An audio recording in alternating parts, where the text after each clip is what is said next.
नमस्कार मित्रांनो, मी सुनील मुलगीर. आम्ही दिव्यांग या चॅनलच्या माध्यमातून आज खूप महत्त्वाचा विषय घेऊन आलो आहे. आपण जर या चॅनलला नवीन असताना तर सबस्क्राईब करा, लाईक करा आणि जास्तीत जास्त व्हिडिओ दिव्यांग बांधवापर्यंत पोहोचवा आणि व्हिडिओ पूर्ण पहा, तरच आपल्याला काय मी बोललो हे आपल्याला लक्षात येईल.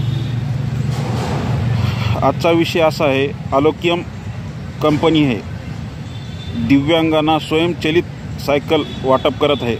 माननीय आमदार महोदय, खासदार महोदय यांच्या हस्ते जिल्ह्यात, तालुक्यात ह्या कंपनीने सायकली वाटप केलेले आहेत. परंतु ह्या सायकलचं रिपेरिंग सेंटर कुठंही नाही. दिव्यांगांना सायकल वाटप करत आहेत आणि मोकळे होत आहेत आणि आपलं अनुदान लाटायचं काम ह्या कंपनीकडून चालू आहे. परंतु जरी एखादी वस्तू जर आपण मार्केटमधून खरेदी केली तर त्या वस्तूचे रिपेरिंग कुठंतरी सेंटर असते. परंतु ही एवढी मोठी कंपनी, भारत सरकार उपक्रम म्हणून ह्या कंपनीकडून एक गॅरंटी कार्ड नाही आणि वॉरंटी कार्ड नाही. मग ह्या कंपनी कानपूरला ज्यावेळेस सेंटरला संपर्क दिव्यांग करतात त्यावेळेस त्यांना सांगितलं जाते मुंबईला आमचं एक सेंटर आहे. त्या सेंटरचा नंबर ज्यावेळेस डायल केल्यानंतर गोरे नावाचा व्यक्ती तिथं कॉन्टॅक्ट फोन उचलत असतो आणि त्या व्यक्तीला जर आमची समस्या सायकलबद्दल सांगितली तर उडवाउडीचे उत्तर देऊन वेळ काढावं धंदा या गोरे साहेबाचा आहे. अशा कितीतरी दिव्यांगांना ह्या कंपनीनं फसवलं आहे. याच्यावर तात्काळ गुन्हा दाखल करावा आणि ह्या कंपनीला बंदी घालावी अशी महाराष्ट्रातील सर्व दिव्यांग बांधवांची एक विनंती आहे महाराष्ट्र सरकारकडे.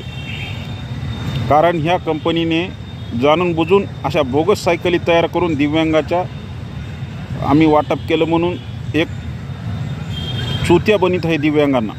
ह्या कंपनीची सायकल ज्यावेळेस दिव्यांग चालवतो त्याचा 1 वर्षाच्या आत गॅरंटी वॉरंटी काहीसुद्धा नाही आणि ह्यांची सर्व्हिस तर इतकी दळबद्री आहे की विचारता सोय नाही.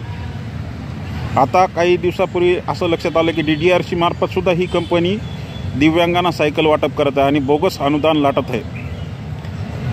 ज्यावेळेस कानपूरहून आम्हाला सांगण्यात जाते की समाज कल्याण विभागाकडे तुम्ही संपर्क साधा, मात्र ज्यावेळेस दिव्यांग विभागाचे प्रमुख हे स्वतःचं कमिशन खातात आणि दिव्यांगाच्या ज्यावेळेस चौकशी केली तर ह्याच्या नशिबात पदरात निराशा पडते. असे जर अधिकारी असताना ह्या कंपनीसोबत मिलीभगत करून दिव्यांगाची फसवणूक करत असे ह्याच्यासुद्धा गुन्हा दाखल झाला पाहिजे.